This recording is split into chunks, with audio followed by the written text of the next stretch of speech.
Hello everyone, trust you are having a wonderful day ahead and I welcome you to this segment on Daybreak Politics. I remain your host, Kings Ojalo.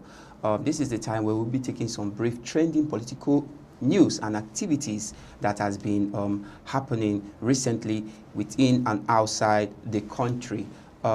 Here with me on set is a political analyst by the name Tochi. It's my pleasure having you on set, Tochi. Thank you. You look amazing.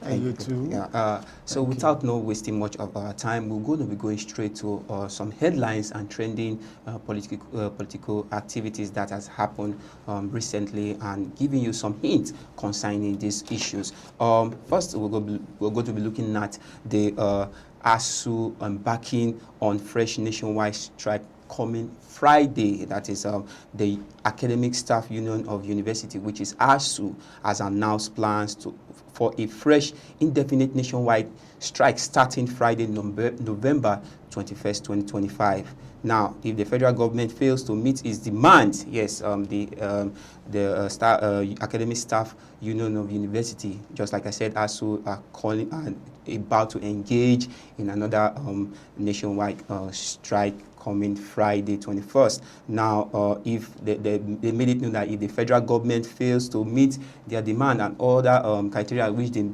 have placed in front of the federal government to take immediate action, but it seems they've not gotten a quick response from the federal government. Now, it's also written that the union decisions came as a 1-month ultimatum issued after a previous 2-week warning strike which was suspended in October. Yes, we could recall that there was that they also made this threat of bringing out a strike that was October last month, but they were able to suspend the strike, hoping when government intervened, of letting them know that, look, they are going to look into the matter. But it seems they have not gotten a quick response from the government, which they are going to be embarking on the strike soon. So so we're going to be looking at the reasons for these grievances, the purpose in which they're going to be embarking on this strike. Now, I have here one of the purpose in which they are embarking on this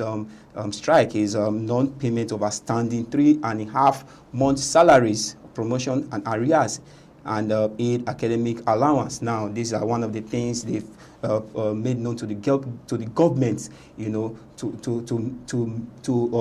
to embark on for the union, but unfortunately they've not still gotten a positive response on that. Now, another one says adequate funding and a budgetary allocations to educations. Yes, that was another demand that the ASUU union made to the government, which it has not really been given to them. Now, due to all this, I think this is a little tax that the government can embark on without much delay. But unfortunately, the government is not making any response to these demands coming from the ASUU union. Now, Tochi, I believe you are aware of this strike. What is your intake on this issue? Because prior to this, this strike of ASUU has come times without number, years to years. What are your intake on all this issue concerning the ASUU? Okay, thank you very much. First of all, I want to start by saying Nigeria is a disgraced country. Yes, because when you look at this, our politicians, our leaders, every day they keep receiving money. They keep getting money, their salaries. Some of them, they steal money from the treasury. Yes, they do that. But okay, imagine every time ASUU calling for strike. Is it not embarrassing? Okay. As students some of them are at home. Some of them, I think... Yes, due to this strike. Yes. Yeah. I was trying to interview one of the students, I'll call him my student because I think he got one or two things from me. He was telling me now, no, that's... School here in Nigeria is a scam. Could you imagine that? Imagine. So, yes, that's why I say Nigeria is a disgraced country. It's not just coming from my mouth. A whole lot of people have said Okay, it. when you said Nigeria is a disgrace, remember we are all Nigerians. Yes, and, we are, but so we need to fix this we thing. will not want to and it is portray now. our country, despite the U.S. President also made such statement, but we should be able to defend such statement by giving our country good reputation and find ways on how to resolve issues Yes, like why this. I am not defending this country, one is because it keeps repeating. It keeps it's now Okay, it's just like it's just like an anthem something. Okay, When you say yes. Nigeria, you tag them as one particular. They Exactly. know them as in particular things. Just like this ASUU I get me, issues, and it's yes. very, very embarrassing.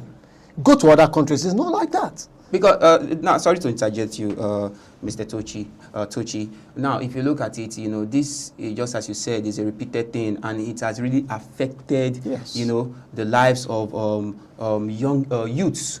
Because we all know that the ASUU, the union of the ASUU, it covers our tertiary institutions, and when strike like this keep commencing, definitely, what do you expect? Okay, we are having a life of an individual who is to spend probably 4 years or 5 years in academic Yes. section, but due to these strikes, yes, we've also probably, some of us have had similar issues. Then, unfortunately, such individual or student rather will be spending up to 10 years, pursuing just one common course. Yes. It's really, Yes. affecting. And it's not just a year thing, it's every year thing. Yes, every year. So I get probably me. next year, 2026. You still see the same thing. You see here the same news. Exactly, I get me. yeah. Now, okay, I now learned that National Assembly has called them, called the federal government to please sit with them and then talk about it to resolve it. But despite that, My brother, for how long? Every day you're calling for, okay, let's come together, let's see how to resolve it. For how long? You keep receiving salary. Why not pay these people? They are teachers. They are every time looking for what to impact on our youth students, looking for how to build our students. Sorry to judge you. Now, one of the demands that really shocked me said the government continued failure to address long-standing demands, which ASUU claims has left lecturers on the same salary for 15 years. Okay, imagine. For 15 years. Wow. So that is to say, probably lecturers might be receiving a 50,000, let me use the word 100,000. Okay. So they've been on that salary for till now. No, that is. Are you getting me? Even when we are still battling on what do you call it? Minimum wage. Are you getting me? Till now we're still battling on minimum wage, sir. It's that when I say Nigeria is a disgrace, it's a disgrace country, sir. Okay. Yes, in every sector, I have not seen any change. Okay.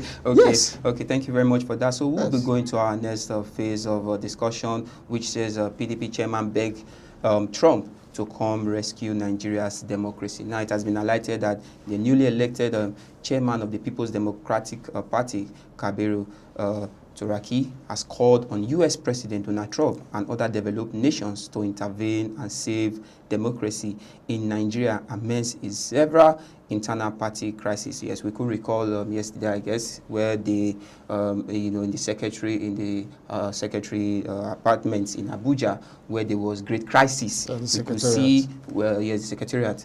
We could see, tear gas flowing on the air, and the shocking thing there was, there were high-profile figures from that political party, who were having conflict within themselves. We could see the Oyo State governor. Yes, I remember seeing the Oyo State governor. I remember seeing, even the new elected party chairman, trying to force a gate open just to, take over the House Secretariat in Abuja. Would you have any, comment on that?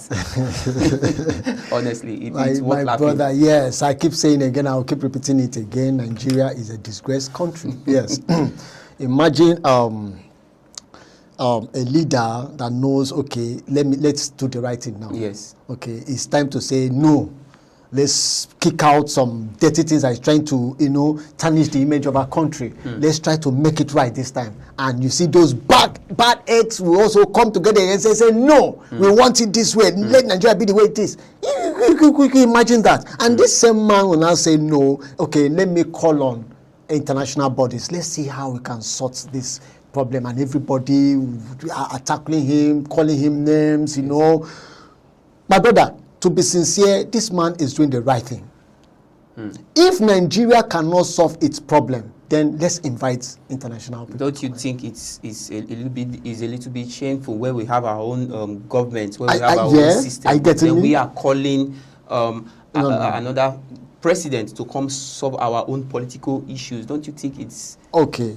For how long are we to remain like this? For how long will this issue remain like this? For how long are we to fold our hands and keep watching till this thing is fixed? But do you think the U.S. president could be a solution to the political crisis? Well, of course. He's also a president too. He also has issues he needs to solve out in his own country. So don't you think we can do this ourselves? Well, being a president of the United States, I think he's not just governing his own state. He's not governing his own country alone. I think he is governing almost all the countries all over the world. Are you getting me now? Yes. So if there is any crisis in any state, in any country, I think he's involved. Yeah, sorry to interject you. One of the reasons why the newly elected chairman of the People's Democratic Party, Turaki, called for that help from the U.S. president, he said he accused ASUU Wike of leading armed talks to disrupt activities in the secretariat. Now, how should we see that, a minister of the SCT, giving liberty to talks to be able to start causing problems, causing crisis in that secretariat that should be handled by government officials? Sir, to be sincere, ASUU Wike, that man alone is a problem to Nigeria. Okay, yes, not just the party. Not just a party. Right from beginning, when he was governing as governor, Rivers State here, you can see immediately he left. Another person takes up, but he refused that man to govern the state. Okay, that we're talking. Yeah, I get me now. Imagine, okay, like Nation Week, allegedly, okay, he himself is a problem. I get me. I have watched, I have listened, and this thing is giving us issues. To be sincere, for him dragging talks to the secretariat alone, it's a bad one. It has tarnished the name of democracy in Nigeria. It has brought it has put a big question mark in democracy in Nigeria. Even in the life of ASUU Wike, the FCT minister, he has also been in the trending videos and news where he also confronted a that's not a good leader. That's not the kind of people that are supposed to lead us in this country. Now we are seeing people coming out to say no. Let's stop these things, let's do the right thing. And these same people are standing up to fight them. Isn't it time for Nigerians to stand up and say no to them? But it seems the FCT minister, it seems he's one of the prominent figure in that party that can't easily be removed or taken down. So, well, nobody's above the law. Of course, nobody's above the law in anywhere. It's just that I think Nigeria, the way Nigeria things are, the way they do their own thing, they believe, okay, when you occupy a particular position, nobody can do anything. You're unstoppable. Nobody, are you getting me? Yeah. So that is Nigerian thing for you. Okay, thank you very much, Tochi, for that statement. For that. So thank you everyone for staying with us on this segment on Daybreak Politics. I remain your humble host, Kings Ojalo. Is a bye for now.